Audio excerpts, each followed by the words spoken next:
A woman working to remodel homes in the Broad Ripple area says she's been the victim of theft 3 times recently. We'll tell you what security changes she's now making and her advice for neighbors. Late buses means riders are late to work. I'm Stephanie Wade looking into what's causing Indigo bus delays. Rain will return. I'll have the timing and 3 things you should know about the Halloween forecast. This is RTV6 News at 5, working for you. And now at 5, it's a crime that is costing homeowners hundreds, if not thousands of dollars. A woman working to flip houses in the Broad Ripple area says someone is stealing air conditioning units from her properties, and one even had the brand new appliances inside stolen as well. Megan Sanctorum is working for you to find out why some think this is happening and how to protect your house. This is one of the homes that was hit. The woman who owns it says a security system and cameras weren't enough to stop thieves from taking off with her air conditioning unit. An empty spot where an air conditioning unit used to sit is becoming an all too familiar sight for Robin Landon. It's kind of like, are you kidding me? And we just replace it. She owns L2 Acquisitions and tells us this is the 3rd time they've been the victim of theft in just the past few months. We have been chaining down our AC units with pretty thick chain, and then we concrete them in on the sides. Obviously, that wasn't enough. You can see the loose chain and chopped wires still hanging out of this house on Ralston near 42nd. It also happened at a second property she remodeled just a few blocks away. But there, someone got away with a lot more than just the AC unit. They took everything. They took our furnace, they took our water heater. She thinks people are specifically targeting houses that are on the market. They know it's vacant unless they see some sort of sign that there's something that's going to keep them from going in. It's opportunistic. And at the end of the day, it's having a major impact on her business. Every time that they steal from us, we have to replace everything. And, you know, they're also impacting the potential sale that could be happening. We were in the middle of a contract on that one house, and then we have to spend a few weeks wondering whether or not they're going to buy the house. In addition to cameras and security systems, she's hoping that building relationships with neighbors will help. That way they see the people coming in and out. They know that the house is vacant. Most people care about their immediate areas, and if they can keep an eye on things, here's our card, let us know. Working for you, Megan Sanctorum, RTV6. An Indigo rider is frustrated over late buses. A woman reached out to us saying she is having trouble with her Indigo bus being consistently late and off schedule. It's impacting her job getting to work on time. RTV6's Stephanie Wade is working for you tonight. She took those concerns to Indigo to get to the bottom of what might be causing these delays. Sometimes it's late and sometimes it doesn't come at all. That's what one rider says about her Indigo bus that's forcing her to be late to work. For someone who rides the bus daily, Monday through Friday, sometimes Saturdays. Deborah Mosley is frustrated when at least two to 3 times a week that it's late. Yeah. She says she pays $60 a month to ride Indigo, but feels she can't rely on it when it comes at inconsistent times. The day that the bus didn't come at all, there was a lady that was on the bus with 2 small children. It was very cold outside, and she had a lot to say about the fact that her and her 2 small children were standing outside waiting, you know, in the cold for this bus. So, you know, it's affecting a lot of people. She filed 4 complaints online with Indigo. And there's been no response to those complaints at all. You would think that they would want to, you know, offer compensation or something to, you know, keep riders riding. Something Mosley feels she shouldn't have to do. There's people that actually depend on this to, you know, for them to be consistent and to be on top of it. And we shouldn't have to file complaints. Working for you, Stephanie Wade, RTV6.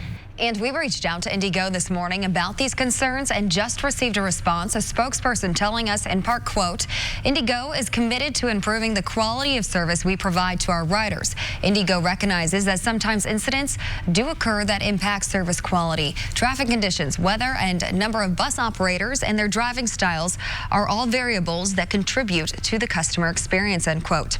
Indigo's quality assurance team investigates each complaint individually to identify the root of the reported problem problem.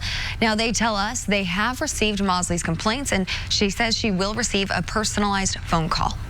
If you have a problem and you're not getting the answers you need, reach out to us at workingforyou@RTV6.com. Tonight, a woman is in critical condition after police say she was thrown onto a roof of a house after a crash on the east side. Metro Police were called to the 3700 block of North Parker Avenue around 12:30. Witnesses told police a car was going north on Parker when the driver lost control, hit a parked vehicle, and went airborne, flipping into a house. A woman staying at the house saw the driver face down on the roof. Hit the side of the house. Your car got damaged? My car got damage in it. It flipped into the side of the house and then flipped down the hill. And as it flipped, I guess she was ejected into the roof. And the woman was taken to the hospital in critical condition. She was ejected out the back window. 2 children, one 6 weeks old and a toddler, were also in the car. They were checked out at Riley but are okay. And Indianapolis fire investigators are looking for the cause of an afternoon fire that destroyed a Southside business. Thick black smoke could be seen miles away from Contractors Plus Services on East Murray Street near Madison Avenue. The roof of the 20,000 square foot building collapsed. Metal, wood, and propane tanks were among the items inside that building. It took more than an hour to bring it under control. No one was injured. Now in the tracking center with Storm Team 6 meteorologist Kevin Gregory, you can feel it getting a little cooler. Yeah, definitely, but wait until later in the week. That's when temperatures really kind of bottom off to winter-like levels in some spots. Have you dried out? That's the question, right? We had all that rain on a lot of it on Saturday. 2 inches, and I think we'll see another soaking as we get to Wednesday. Since it's a gray day outside, I thought I'd show you some Brown County color. How about that? Trees looking pretty good. I think we're past peak or in that window right now. We're starting to shake a lot of leaves from the trees, certainly with the wind we've had recently, and we'll have another windy storm system in the middle of the week. All the gray in the western half of the states represents the increasing stratus clouds, just kind of layered clouds moving in. You still have sunshine in the eastern portion of Indiana. Cooler under the clouds, a little warmer where most recently you've had some sunshine. 57, that's temperature in Plainfield. Greenfield still in the low 60s statewide. 48 in Gary, 58 in Evansville. Temperatures in the eastern third or so of the state warmer than western Indiana. Through the nighttime, we'll all have the cloud cover move in. The wind will be light. Temperatures just slow to change because of the clouds hanging out. Tomorrow, another cloudy day, primarily dry. I'll mention a couple of sprinkles potentially. Then, when I come back, we're going to talk about Wednesday and Thursday, which of course gets us to trick-or-treat hours coming up. All right, see you soon, Kevin. Now to Democracy 2019, and a week from tomorrow, voters in many cities will be going to the polls to elect mayors, council members, and decide school referendums. Residents in Danville will decide whether to increase their own taxes for the local school district. The Danville Community School Corporation has 2 referendums on the ballot, one for staff and one for infrastructure. Here's a closer look at both. The first ask from the school corporation is an operating referendum to increase teacher pay and retain support staff. The district says it has lost and replaced 64 teachers over the last 4 years. The second one is a capital improvement referendum to update and replace parts of all Danville school buildings. If both referendums pass, a homeowner with a house valued at $149,000 will pay an extra $190 per year. Danville Superintendent Tracy Schaefer explains what would happen if they fail. We'd be forced to let class sizes grow over time and to reduce staffing so that we can have adequate pay for our teachers and to retain our best quality teachers in the classroom over the next several years. But not everybody in Danville is supporting the referendums. David Potter is part of a group called Danville Community for Responsible Spending. The group signs warn of a 40% increase in taxes, but that number only comes with homes worth about $900,000. The organization believes the school corporation has inappropriate priorities with its plans to spend the referendum money. For example, Potter objects to spending about $9 million on replacing the high school's one pool with 2. That is not a good use of taxpayer money. So as long as they're going to prioritize the way they are, we're going to oppose it. If they'll allow the community to work with them and reorient the priorities to be more academically oriented versus sports oriented, then we'll be talking a different story.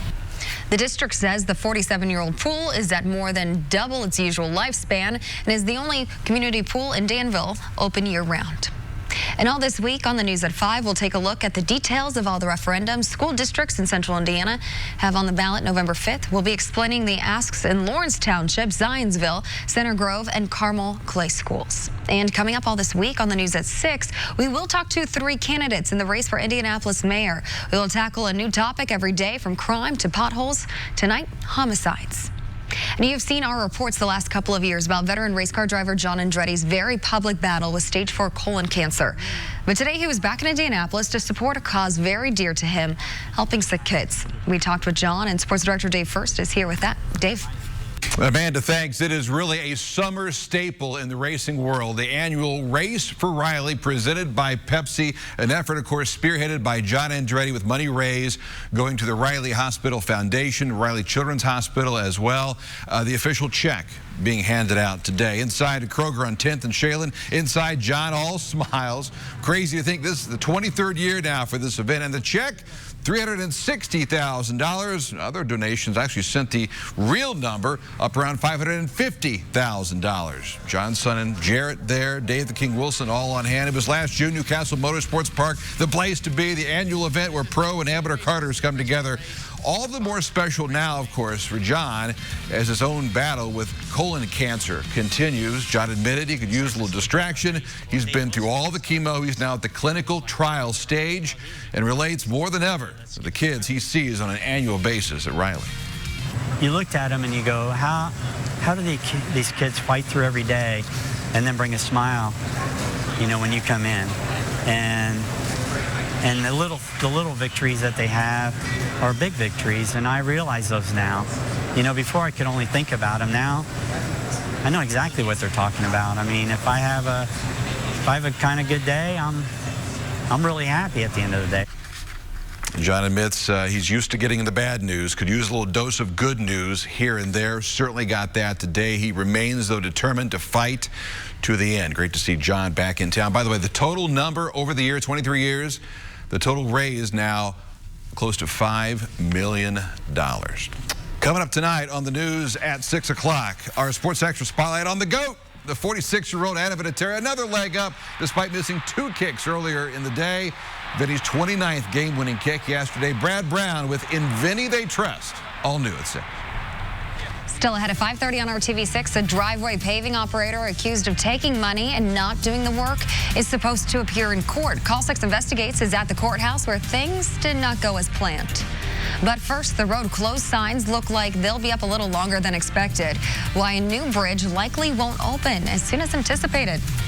And more rain on the horizon, not immediately. Middle of the week, rain will sweep back into central Indiana. And I've actually got 4 things I want to tell you about Halloween. I've written them down because I can't remember more than 3 usually. We'll be back after this. ueducation.com today. An update tonight on a road construction project on the city's west side. It appears the work to replace the Dandy Trail Bridge over Eagle Creek will take a little longer than anticipated. This is between Crawfordsville Road and 34th Street on Dandy Trail. The bridge closed in April to be completely replaced. At the time, the Department of Public Works expected work to be done by November 15th. However, the type of concrete the contractor used on the bridge deck was not poured until last week.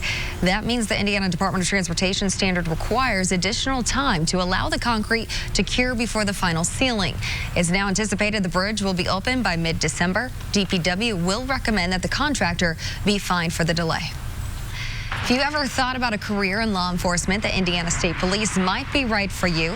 It is now accepting applications for the Next Recruit Academy. Applications must be submitted electronically by Sunday at 11:59 p.m. Upon completion of academy training, the starting salary is $48,000 a year. You must be at least 21 and less than 40 on October 1st, 2020. You also must be a U.S. citizen and willing to live anywhere in the state. There are also other requirements. You can find a link to the application and the other requirements on hiringhoosiers.com. Right now, firefighters in California are working tirelessly to fight wildfires in both the north and the south. A fire in Los Angeles broke out overnight, shutting down a stretch of the 405 freeway. And in the north, thousands of firefighters are trying to get a handle on the Kincaid fire. ABC's Elena Gomez is in Southern California with the latest. The Getty fire in Los Angeles shut down southbound lanes of one of America's busiest highways, the 405 freeway. The fire charring hundreds of acres and at least 5 homes in just hours in the area of Brentwood, home to some of the most expensive homes in the country. Basketball all-star LeBron James forced to evacuate early this morning, along with former California Governor Arnold Schwarzenegger. I went out on my deck and I looked to the left and I saw this huge inferno of fire and smoke and flames. Thousands of residents were told to evacuate. The mayor of Los Angeles telling people to take these notices seriously. If you have the evacuation notice and you're listening to me right now and you're still in your home, leave. Los Angeles firefighters continue to work tirelessly to keep the fire at bay as windy conditions continue through the week. We expect another Santa Ana wind event to come through on Wednesday and Thursday that will be very strong. So we're going to be working around the clock to extinguish as many hot spots as we can. And up north, the Kincaid fire still burning strong at more than 66,000 acres in the wine region of Sonoma County. Hundreds of thousands of people have been forced to evacuate, with many more still without power as windy, fiery conditions continue to take over the region, destroying nearly 100 structures. Here at the command post in Brentwood, California, you can see fire engines lined up here. Hundreds of firefighters ready to offer their help here in Southern California. Elena Gomez, ABC News, Brentwood, California. And you heard him mention in the story another windstorm expected as you get late tomorrow night. There are wind warnings through Thursday. 60-mile-per-hour gusts and stronger expected once again. Rain for us Wednesday and Thursday. Should be widespread soaking rain. That'll be the second in just a few days. Of course, you had rain all day on Saturday. We may mix in some snow. Snow showers possible as we get to Halloween evening and Halloween night. It's a race for the colder air to catch the rain that will be pulling away. Then much colder as we get to Friday. Speaking of snow, there it is out in the Rockies and moving out of Colorado, then into Kansas, Nebraska, portions of Iowa and Minnesota. As far as temperatures in the state of Indiana, western Indiana, cooler temperatures in the mid-50s in Terre Haute and also in Greencastle, while it's in the mid-60s in eastern portions of the state. We've got the veil of clouds that's been pulled across central Indiana. That's kind of dividing us. If you have some sunshine, you have warmer temperatures. Say hello to Katie. Thanks to Nancy Allen for sending in the picture. And notice Katie, first of all, has total control of that chair, but she also has 2 balls to play with. So if we go on a walk, I think I just throw the ball, let her fetch it, and bring it right back. And you look beautiful, Katie. Thanks for the picture. Kevin.Gregory@WRTV.com. Send in a photo, and I'll be happy to take your pet for a walk. Temperatures slow to drop. We'll be down to 51 by 11 o'clock tonight. Then we'll stay generally in the upper 40s. Tomorrow, if we see a couple of sprinkles, there'll be a wind shift here during the day as cooler air tries to come in. That may produce a couple of sprinkles, but we'll hold on to the cloud cover.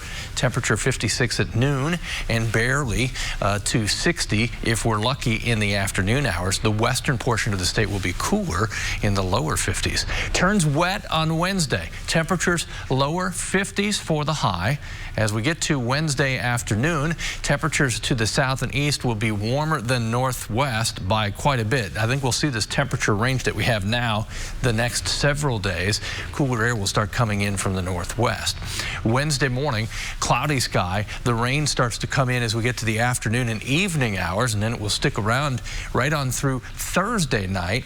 And in total, we may see another 1 to 2 inches of rain. Thursday, high temperatures coolest to the north and west will be mild through early to mid-afternoon. Temperatures will fall as we get into the evening. That's another thing I wanted to point out about the Halloween forecast. And wind gusts 20 to 30 miles per hour. 49 will be the temperature during the trick-or-treat hours, with that potential for rain-snow mix first in western Indiana and then expanding over the northern half of the state as the weather system pulls away. And we say hello to temperatures in the upper 20s and low 30s for overnight lows, and highs only in the 40s. I'm not ready for it. Not ready yet. Yeah. All right. Well, thank you, Kevin. We will be right back. Call, click, or visit a store today.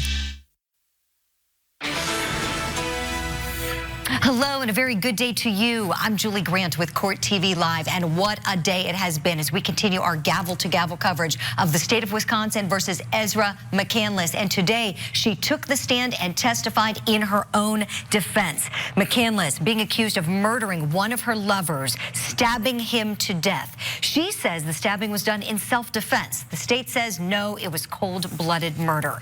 We know that Alex Woodworth was stabbed 16 times, including in his genital area. His death was brutal. The big question, will McCandless be able to overcome some lies that she originally told police about the incident and gain the jury's trust? At this point, the case is hinging on her credibility. And of course, you can count on Court TV to bring you every moment of her testimony live. And as always, count on Court TV for gavel-to-gavel coverage. I'm Julie Grant. Now back to you in the studio. And you can learn more about other cases around the nation right now at courttv.com. Next on the news at 6, why snow could help you bring in some cash. Plus, the Call 6 Investigates exclusive. We've uncovered your tax dollars are going to felons in prison. The reason why and what exactly you are paying for. But first on the Now Indy, some winemakers say extreme weather is costing them big bucks. How they're adapting and changing the way grapes are grown. You're watching RTV6.